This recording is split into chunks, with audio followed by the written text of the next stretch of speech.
नमस्कार मित्रांनो, मी प्रिनय बोलेकर पुन्हा एकदा आपलं स्वागत करतो एका नव्या ब्लॉग मध्ये.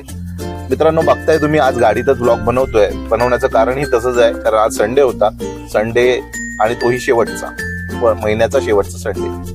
आज आहे 28 जानेवारी आणि आज आम्ही होतो वर्किंग. फायनान्स इंडस्ट्रीज मध्ये असल्यामुळे शेवटचा संडे हा नेहमीच वर्किंग असतो, त्यामुळे कोणतेही प्लॅन करता येत नाहीत. ब्लॉग बनवणं फार कठीण असतं त्या दिवशी. सो गाडीतच ब्लॉग बनवतोय. ब्लॉग बनवण्याचं कारण एवढंच की आपला नवीन ब्लॉग लवकरच येतोय.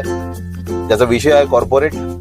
हा आपल्या सगळ्यांच्या जीवनाशी निगडीत आहे, आपल्या नोकरदार वर्गाच्या जीवनाशी निगडीत आहे आणि बराच अभ्यास मी सध्या या विषयावरती करतोय आणि आय होप की येत्या 4 ते 5 दिवसामध्ये आपला ब्लॉग तुमच्यासाठी उपलब्ध होईल. मित्रांनो, मला जे ब्लॉग मी बनवतोय ते तुम्हाला कसे वाटत आहे, मी यामध्ये काय इम्प्रूव्हमेंट करावी किंवा